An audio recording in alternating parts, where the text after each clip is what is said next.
They said the Crescent Hotel is the most haunted place in America. But nobody warned me about the eyes watching from room 218's mirror.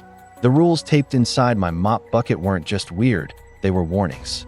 And on my 5th night, when the walls started bleeding, I realized I broke one. Asterisk, they hired me off Craigslist. No interviews, no background checks, just a voicemail that said, "Show up at 11:59 p.m. sharp. Back entrance. Bring your own gloves. Cash paid nightly. No questions." Desperate for rent and low on pride, I took the job. It was the Crescent Hotel in Eureka Springs, an old Victorian behemoth carved into the Ozark Hills. Locals call it America's most haunted hotel. But to me, it was just 4 nights a week, cleaning after tourists and ghost chasers. Easy money, or so I thought. On my first night, I met the manager. He didn't tell me his name, just nodded, handed me a ring of antique brass keys, and led me through a rotting hallway beneath the lobby into what he called the employee catacombs. The smell was wrong, like mildew, copper, and rot. Inside a crumbling janitor's closet, I found my mop, bucket, and a laminated paper titled, "Rules for the Night Cleaner, Crescent Hotel, Do Not Ignore. This is your only warning. Clock in at 11:59 p.m. Not a minute earlier, not a minute later. Begin on the 3rd floor. Always clean top to bottom. Never skip a floor. Room 218 will knock. Do not knock back. Do not clean room 218. If you see the woman in white past 1:30 a.m., do not speak. Do not blink. Turn and walk backward away from her. The mirrors will lie. Avoid eye contact after 2 a.m. At 3:13 a.m., the elevator will open on its own. Do not step inside. Let it close. Then salt the door frame. If you find a room you don't recognize, do not enter. Even if you hear crying. Finish cleaning by 4:44 a.m. Clock out. Leave through the back. Do not look behind you. AT first, I laughed. Some weird joke. A hazing ritual maybe. But the manager wasn't laughing. That he said nothing. Just pointed at a door labeled staff only and walked off into the dark. I swear I heard a whisper follow him, low and gurgling like it bubbled up from a bathtub full of blood. Still, I needed the job. So I clocked in .11:59 p.m. The antique time clock punched my card with a click that echoed through the empty hall. And then the lights flickered, just once, and the hotel shifted. The 3rd floor, that's where it all started. The carpet was worn thin, patterned with old roses that twisted at your feet like they were reaching. I wheeled my bucket past room 218 and I froze because it knocked .3 slow, deliberate knocks. The paper in my pocket felt heavy. Rule number 3, do not knock back. Do not clean room 218. I backed away, every hair on my neck standing like it heard something. My ears couldn't. As I passed the next room, 220, I heard a scraping sound behind me, like nails across the wooden floor. I didn't turn around. I didn't have to. The mirror across the hallway showed me. The door to room 218 was open, but when I turned around, it was closed. No sign of movement. No wind. No creaking. The mirror had lied. By 1:30 a.m., I was on the 2nd floor. That's when I saw her, the woman in white. She didn't walk. She drifted. Her feet inches above the floor, her gown soaked at the bottom like she'd climbed out of a drowned grave. Her eyes were gone. Just 2 black, weeping voids. I blinked. She was closer. I followed the rule. Backed away. 1 step, 2. My spine burned as if invisible fingers were dragging down my back. Fingernails tracing every vertebra. I didn't turn. I didn't blink. I backed all the way into the stairwell. And then I ran. .2:17 a.m. I was cleaning a mirror in the hallway of the 1st floor when I made the mistake. I looked. My reflection stared back. But it wasn't cleaning. It wasn't even me. It grinned. Its eyes bled. And then it waved. I screamed and dropped the mop. The reflection stayed frozen, waving with that unnatural smile, until it blinked. Not like a normal blink. It was reversed. The skin closed from top and bottom outward, like a blooming wound. Then the mirror shattered, and no noise. Just cracks like spider webs across the glass. And then the hallway behind me changed. The lights turned red. The air smelled of sulfur. I was no longer in the Crescent Hotel. I knew. .3:13 a.m. The elevator dinged. I wasn't anywhere near it.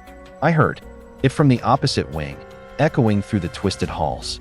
But my legs, traitors, walked toward it, drawn like a moth to a black flame. The doors were open. Inside was a little boy, no older than 6, with one hand missing. His face was gaunt, pale, mouth wide in a scream that made no sound. He pointed at me, slowly. "Come inside." I almost did. Then, rule number 6 screamed through my skull. Do not step inside. Salt the door frame. With shaking fingers, I dumped the salt around the frame. The boy vanished mid-scream, and the elevator slammed shut so violently the walls shook. By 4:44 a.m., I had cleaned everything I could. I didn't finish the first floor, but something told me that was okay. Something told me to leave. I clocked out. The back door creaked open like it was breathing. The air outside was thick, humid, but free of that sour, haunted rot. But then, I looked behind me, just once, and in the dark hallway, near room 218, was me, staring, smiling, holding the mop. Last night, I saw myself inside the hotel, not in a dream, not a mirror. Physically standing in the hallway of the Crescent Hotel, staring at me, holding the mop I dropped. I didn't say anything.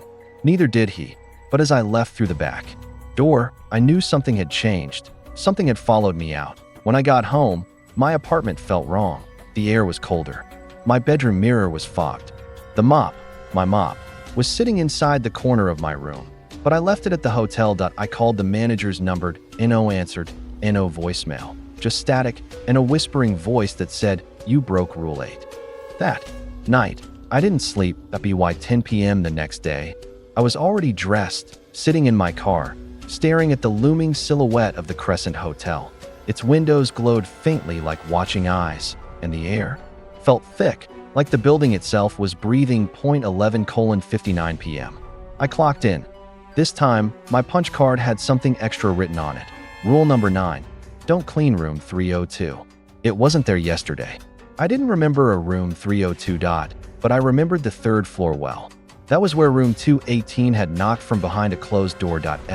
I walked up again, mop in hand, rules in my back pocket, and my chest tight with the feeling of being watched. The staircase creaked with every step, and halfway up, I heard it again. "Help me," faint, childlike, coming from the walls. I ignored it. The third floor hallway was different tonight.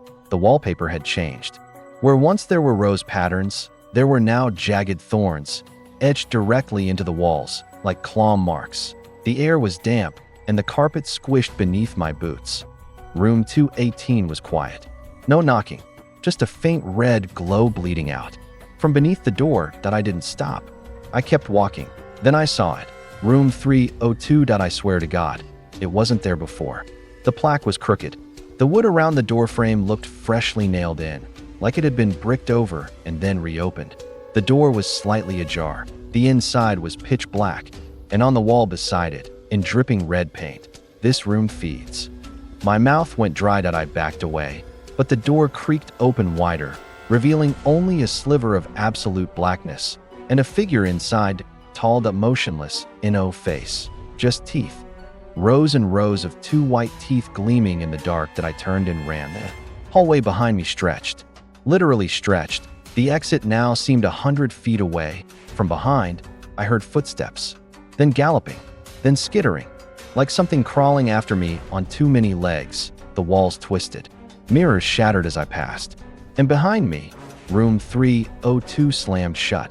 Back in the janitor's closet, I locked the door and cried. For 10 minutes, I sobbed on the floor, shaking and whispering the rules like a prayer. And when I opened my eyes, there was another set of rules taped to the inside of the closet door, freshly printed, still wet. Updated rules. Second night shift, do not clean room 302. It has been unsealed. It is watching. The boy in the elevator is not a ghost. He is bait. Room 218 is no longer safe. Do not linger outside it. The mirrors on floor 1 have breached. Avoid reflections after 2:33 a.m. If you hear your own voice behind you, run and lock the nearest door. The manager is not who he was. If he speaks to you after 3 a.m., do not respond. The hotel feeds on memory. You may start forgetting. Write down everything. Do not go near the ballroom. It only appears for the marked. If you see your double again, do not acknowledge it. Do not trust the fire escape. The hotel changes what's outside. I copied the rules into my notebook, hands trembling, because the last line wasn't a rule. It was a warning. Your face is changing. I spent the next hour cleaning the guest restrooms, avoiding the mirrors, but something strange kept happening. Each time I passed a window, the outside world looked different. Sometimes it was snowing. Sometimes it was a desert. Once, I saw a massive moon filling the sky, too close, like it was crashing down. Other times, I saw myself, standing outside, staring in, and one time, I saw my mother waving at me. From the third-floor window, but she's been dead for 6 years. 2:33 a.m. I was wiping a bloodstain off a hallway tile when I saw the first reflection in the glass frame beside me. Not mine. It was a nurse. In 1940s clothing, covered in what looked like burns and broken glass. Her eyes were sunken black pits, and her mouth was wide open like a scream frozen in time. I blinked. She was standing behind me. I dropped the rag. Turned. Nothing. The hallway was empty, but the framed glass still showed her. This time walking away, dragging something that looked human. I ran. 3:00 a.m. I turned a corner and came face to face with the manager. Only, it wasn't him. He looked taller. His suit was wrinkled. His name tag was rusted and said, "Property of Norman Baker." But his smile, it didn't belong to a human face. His mouth stretched ear to ear. "Don't you just love it here?" he asked. I didn't respond. His eyes were black, hollow, and his shadow moved on its own, writhing like snakes under his feet. "Clean faster," he whispered, "before it notices you're real." I turned. I ran again. At 4:13 a.m., the ballroom appeared. It hadn't been there before. The door creaked open as I passed, and inside was candlelight. Music, laughter, ghostly figures danced across the old marble floor. A woman in a red dress turned to me and said, "You're late." Then everyone stopped. The music halted, and they looked at me, each face melting like wax, eyes dripping down, cheeks, mouths open in silent screams. I shut the door and bolted. By 4:44 a.m. I was clocking out, but the punch clock was gone. In its place was a mirror, and in that mirror, my reflection was missing. Only the hallway behind me. And slowly, something entered the frame, tall, grinning, wearing my face. But it wasn't me. I ran. Outside, didn't stop until I reached my car. Inside, I found my punch card on the passenger seat, even though I hadn't touched it. Written in blood across the top, "You've been marked." It's been 3 nights. 3 nights since I first entered the Crescent Hotel as a night cleaner. 3 nights of whispered rules, bleeding mirrors, ghost children, and a version of me that keeps watching from places I haven't been. I've stopped sleeping, not because I'm afraid, but because I can't. The dreams, they're not dreams anymore. I wake up inside them, standing in hallways I haven't cleaned yet, hearing music from rooms that shouldn't exist. And this morning, when I looked in the mirror to shave, it hesitated. My reflection stared half a second too long, like it was deciding something. The dream before the third SHFT. It started with room 302. I was inside. The walls were covered in medical charts, old, decayed x-rays of skulls, missing eyes, and black and white photos of patients bound to operating tables. A man stood over them, in a white lab coat, smiling with every tooth in his mouth, and many more that didn't belong. He turned to me. He had my face, and he whispered, "You're the one who stayed. You always stayed." I woke up on the floor, not in my bed, but in the employee catacombs, already inside the hotel. My shift hadn't even started, and yet I had already clocked in. New rules posted outside this time. There was no laminated sheet, just flesh, something skinned and nailed to the closet door, with black ink scratched into its surface like a warning from Hell. 3 RD night. Finalized. Rule set. Do not trust previous versions. You are not the first. You are not the only. But you are the one who stayed. The hotel is alive. Do not call it the Crescent aloud. It likes the name. It will respond. You must clean room 302 tonight. You will find your answers inside. When the ballroom music plays backwards, cover your ears and shut your eyes. You'll hear your death otherwise. If you see the child with sewn eyes, he's yours now. Don't let go. Don't blink. Norman Baker must never find his tools. He's looking for them. He'll ask you. If a mirror shows your loved one, ask them what year they died. If they don't answer, run. Room 218 has become a mouth. Don't feed it. Don't speak near it. Don't knock. The elevator will go below the basement tonight. Do not follow it. That level isn't mapped. Your memories are now inside the hotel. If you forget something, it didn't want you to remember. My head hurt. Reading the rules felt like dragging.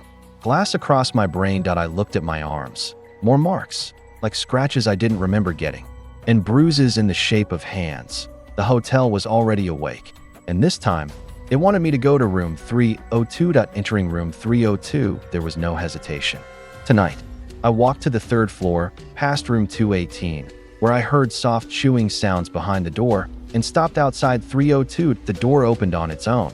Inside was not a hotel room. It was a hospital operating room. Rusty lights buzzed overhead. The floor was covered in dried blood and cracked tiles. In the center, a surgical table, straps on the sides, and on the walls, photos of me. Dozens, cleaning, walking, crying, sleeping. One of me staring directly into the camera.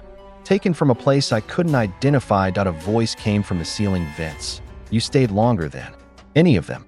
A projector flickered on. Old film began to play across the wall. It was surveillance footage from the 1890s. People strapped to beds, screaming. Doctors with hammers and ice picks performing frontal lobotomies. Patients being thrown down flights of stairs, buried under the floor. Then, one frame froze. A man in a white coat with black, soulless eyes.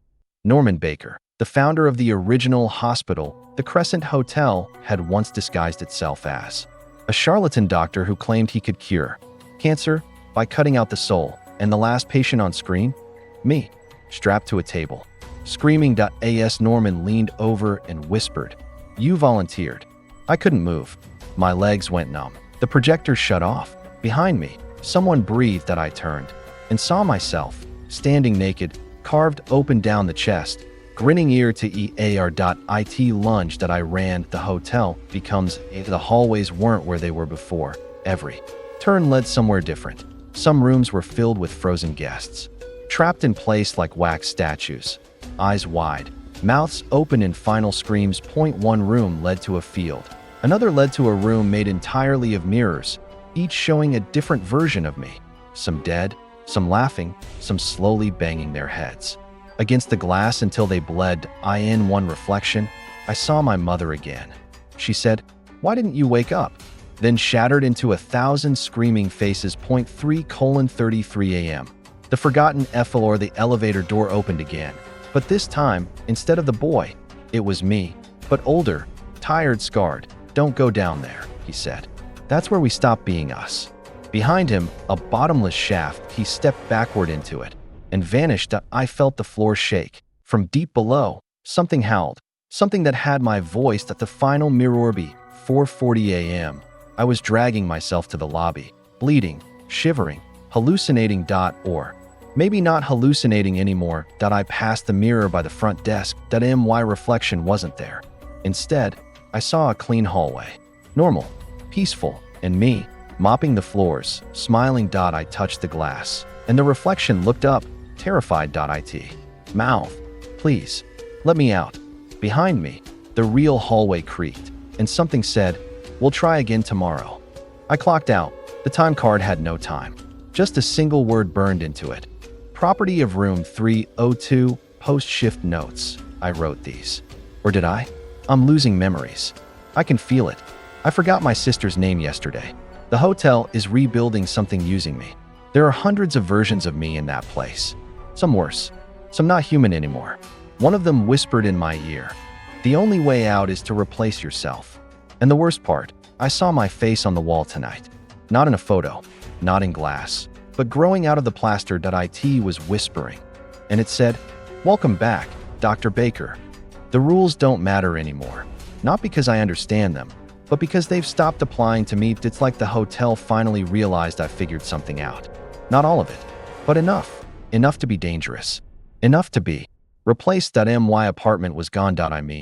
I went home, but the hallway outside my door stretched endlessly, like a hospital wing with no lights. Every door looked identical. Every number was 302. And when I finally found what looked like my room, I stepped inside and found myself already there, already cleaning, already broken. He turned around, mop in hand, and said, "You're late." Again, he began to melt, screaming, "July 3rd, Final shift begins. I didn't drive to the hotel this time. I woke up in the basement, strapped to a gurney. Above me, surgical lights flickering. Shadows danced across the ceiling, shaped like twisted ribs and reaching arms. I could hear a heartbeat that wasn't mine pulsing through the pipes. And in the corner, a camera was filming. It looked like a 1940s reel-to-reel model, whirring silently as if capturing a scene that had already played out thousands of times. On the ceiling above my head, something had been carved, cleansed through repetition, purified through memory. I screamed, but no sound came out, just static. When I woke again, I was back in uniform. Mop, gloves, keys, punch card already stamped. 11:59 p.m., final shift. A blood-soaked slip had been tucked in my back pocket. Final. Rules, unstable, disintegrating. You were never a janitor. You were the patient. You were never a patient. You were the doctor. You are neither. The hotel created you to remember. There is no outside. Not anymore. Your memories are the hotel's foundation. Every time you forget, a new room is built. Room 302 is your mind. Room 218 is your mouth. The ballroom is your past. The elevator leads downward into what you buried.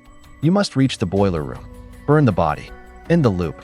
Do not listen to anyone wearing your face. They want to finish what you started. If you see the guests applauding, run. They're clapping for your execution. And then, for the first time, I saw something new written beneath the rules. A signature. Not. Norman Baker. It was mine. The descent begins. The staircase is twisted. I counted 22 floors downward. But the hotel only has 4. Each level was a different memory. Floor 1 was my childhood bedroom. But the walls bled, and my parents stood over my bed whispering, "He's still in there." Floor 2 was a hospital ward with hundreds of beds, each one filled with versions of me, lobotomized, strapped, screaming. Floor 3 was a classroom. I was teaching students with no faces. Every chalkboard read, "Clean it again." By floor 7, the air became sulfur. By floor 13, I lost track of time. By floor 19, the lights were gone. My footsteps echoed over bones. The boiler room, the final room. It pulsed with heat. Not natural heat, but something alive. The walls were beating, like the inside of a heart. The floor was wet and soft, as if I was walking on muscle. In the center was a furnace, and in front of it, a body bag, unzipped. Inside was a decaying corpse with my face, no eyes, no jaw. Just the whisper of a voice saying, "Please, do it right." This time, I lit the match. The room screamed, "So did I." Flames licked up the walls like they were made of paper. The mirrors shattered.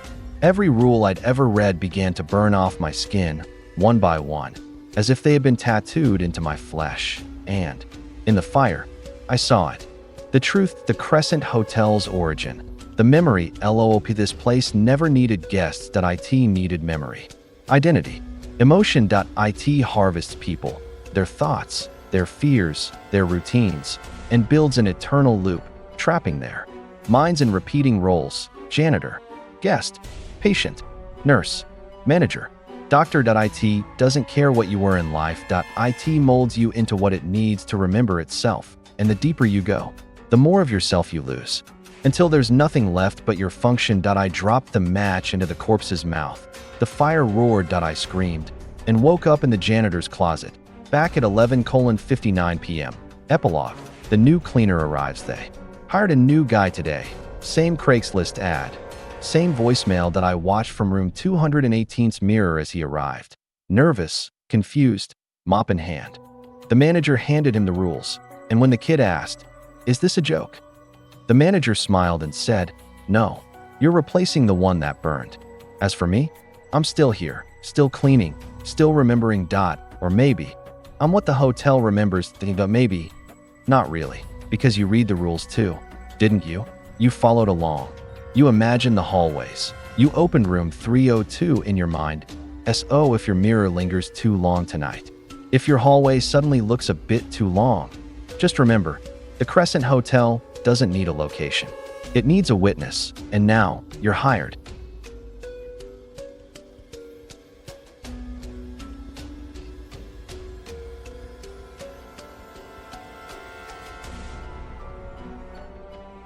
The furnace is gone now. So is the body. The heat. The screaming.it should have ended. It should have stopped, but it didn't, because the Crescent Hotel doesn't end.it waits.it rewinds.it starts again. And this time, it forgot to erase me.I. Walk the hallways now, not as a cleaner, not as a guest, not even as a person, but as something between a memory wearing skin. I see the new ones come and go. Their names scratched into the punch clock. Their eyes full of questions. Their hands, gripping mops they don't yet fear. They read the rules like it's a prank. A joke. They smile. Until the mirrors lie to them. Until room 302 calls their name. Until they see the ballroom open at 4:13 a.m. and it plays their favorite song in reverse. Some of them leave. Their minds intact, but their reflections remain behind. Their eyes never blink in the photos anymore. Their smiles don't change. Others, they become part of the loop. A bellboy, a crying maid, a sobbing boy in the elevator, a version of me who never stopped cleaning. One night, I passed the lobby and saw my face inside the painting above the fireplace. Not hanging on the wall, painted into it. Trapped that I've tried to write things down. I filled notebooks, burned them, buried them. They always come back in the supply closet, clean, untouched, mocking me. And the rules? They've evolved. Now they bleed. Now they whisper at night. Now they update without me knowing. The newest rule read, "You must forget her name." That's how she stays dead.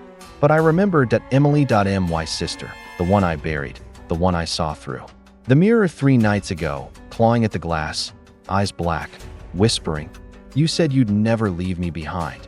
The loop tightens. There's a door in the basement that never opens. Brass, bolted, no handle. Carved into it is a single phrase, "For the ones who stayed." I hear voices behind it sometimes, crying, laughing, chanting. Sometimes I hear myself. Other times I hear you. The others, one night, I heard someone scream, "This isn't real." The hotel laughed. The walls rippled like skin being peeled. Doors opened to rooms filled with teeth, not furniture. The floor became water, thick and black like oil, and a face rose up from it, made of shattered glass and regret. He never came back. We still hear him cleaning on the 3rd floor, though. The ballroom, it appears more often now. Sometimes I see everyone I lost dancing there. Emily, Mom, that version of me that used to believe in daylight. They look at me as if I left them behind. If I created this. And maybe I did, because on the 6th night, the hotel called me by name.my real name. Not the one I remembered. The one I buried. Point 1 last shift I tried once. Just once. To walk out the front doors during the day. The sunlight melted me. Not my flesh.my identity that I forgot who I was. Where I came from. Why I was here. Until I turned back and saw the Crescent Hotel behind me, standing tall, whispering, "You belong to us now." And then I remembered. Every room is a memory. Every floor is a life I lived. Every rule is a sin I broke. So, what am I now? Not a janitor. Not a patient. Not Norman Baker. Not even a ghost. I am the one who remembers. The one who writes the rules. The one who keeps the doors locked so the rest of you don't wander in and never return. But sometimes I forget that too. Sometimes I pick up the mop and I clean and I whisper, "One more shift. Just one more." And the hotel smiles. If you ever visit, if you ever stay at the Crescent Hotel and your bathroom mirror fogs up with writing, if your key says room 302, but the front desk insists there is no such room, if the maid who cleans your hallway doesn't blink, or if you hear your name being whispered from the vent above your bed at 3:13 a.m., leave. Don't ask questions. Don't follow the knocking. Don't touch the old elevator. And whatever you do, don't read the rules out loud, because that's the invitation. That's how I started. The final rule: you were never reading this. You were remembering it. You've been here before, and the Crescent Hotel is so glad you came back.